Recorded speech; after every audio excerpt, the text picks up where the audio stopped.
Early morning. I'm here at my local trail, Kianga. I've done it a few times.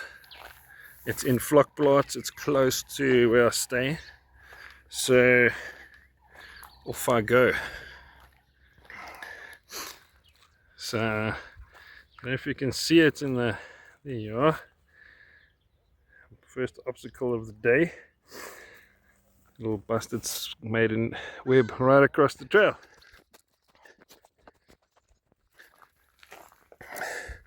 So I'm here in mid-February now. I've been here before when it was much drier, and yeah, it's nice to see how the landscape changes. I mean, it's a lot of green, lush grass.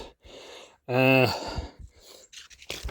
time I was here, it wasn't nearly as green, and but you could see a lot more. Oh, there's a tumbleweed. You see a lot more cactuses and aloes and things up on the hill, where it's, it's all between the grass now, so it's almost like a different trail.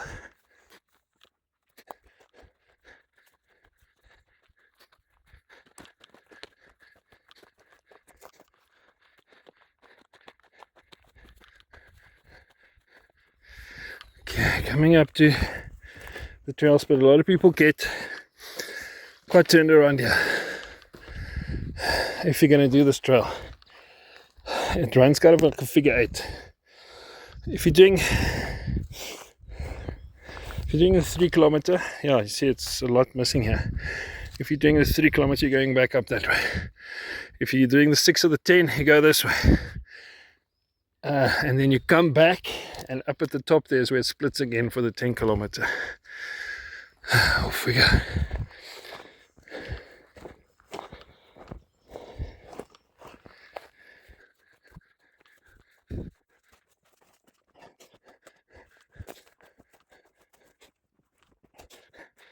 I'm huffing and puffing right now. This is see, I've come up quite a bit up the hill, so we're going up this section of the valley, across, and then up there. So nice little challenging section.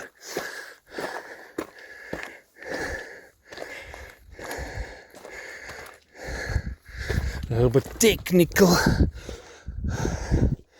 Gotta watch your step, but nothing to worry about. Still going up.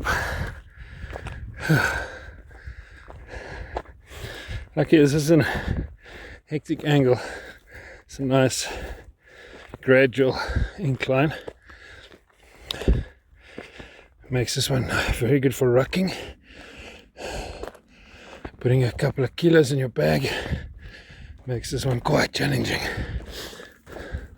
But it's a great way to then train for more advanced trails. Okay.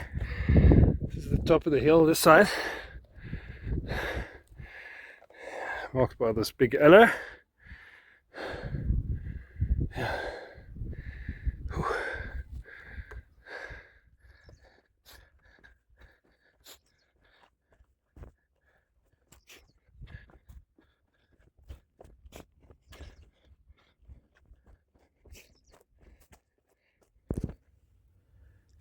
Up in the hill here, there's a nice rock in the shade.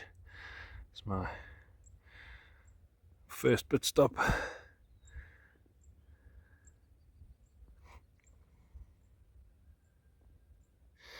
One of the technical sections. On my way back from the coffee shop,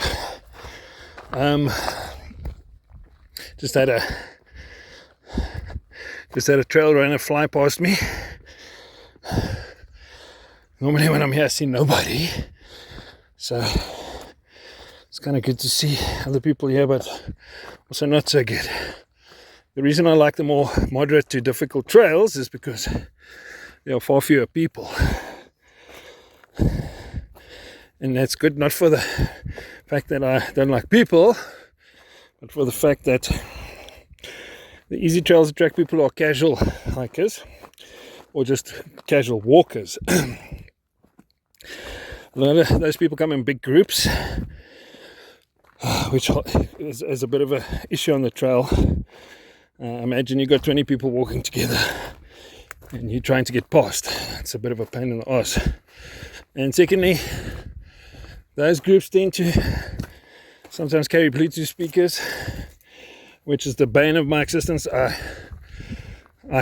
Whoever invented the Bluetooth speaker, may the fleas of 1,000 camels infest your armpits, because it ruins a hike. We're out in nature.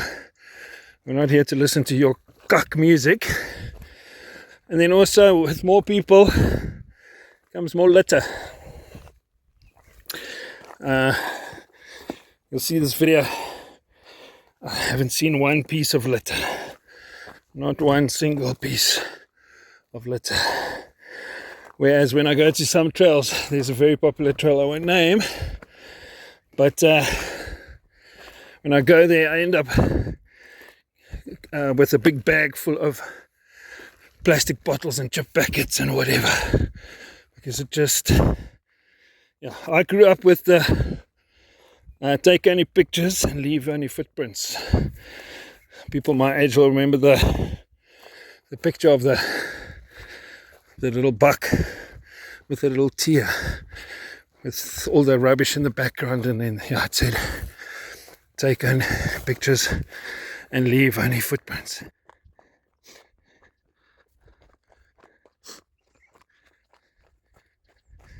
So for what it is, this is a great trail.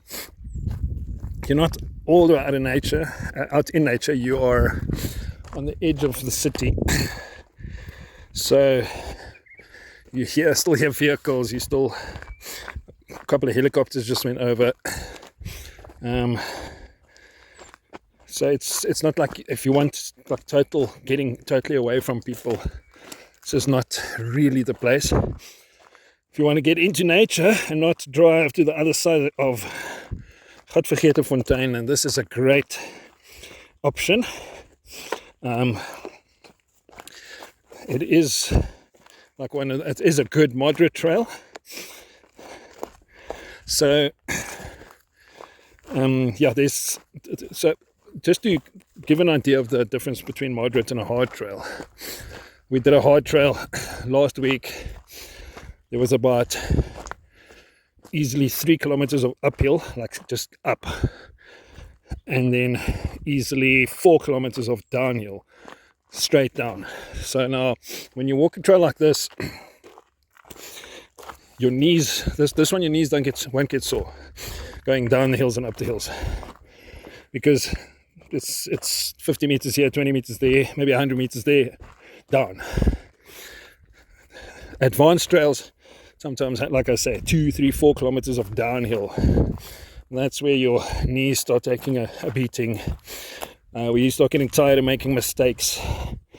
So it's a different kind of fitness level than a moderate trail like this, where you do little bits. Going down this valley, I always dig this part. It's nice and shady. You don't think you're 15 minutes outside of Johannesburg. Well, 15 minutes from Fourways, basically. Back at the intersection. So this is the way I came, and now we're going up the hill to the T-junction at the top. The Huff and Puff section of the climb. Going up around and up the hill. So you'll see some rocks in the bushes there. So now a weird thing that happens with polarized sunglasses is those rocks, they look kind of grey in the video. Through my polarized sunglasses, those things look like purple. Very interesting anomaly.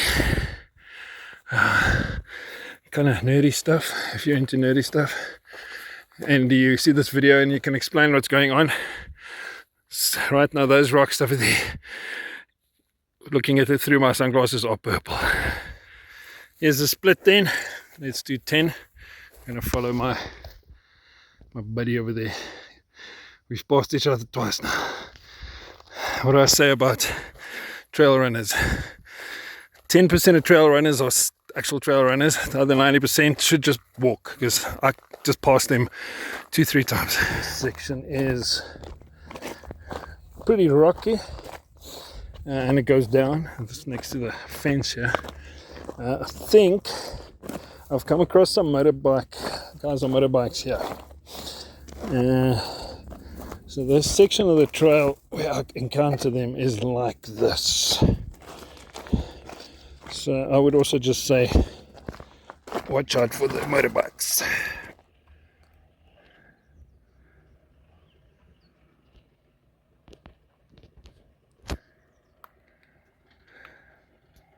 This is the other pit stop. This is an old ruined building. Ruined.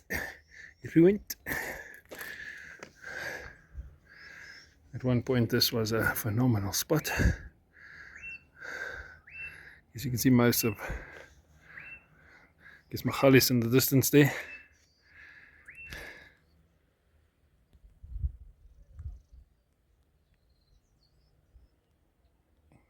This digital zoom's quite impressive.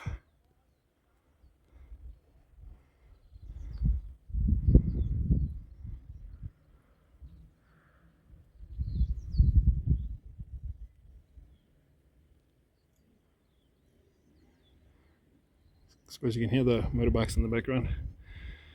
I come into to the nature for peace and quiet. These guys come to make a racket. Okay, then we get to the savannah. Nice little. The ruined house is down there somewhere.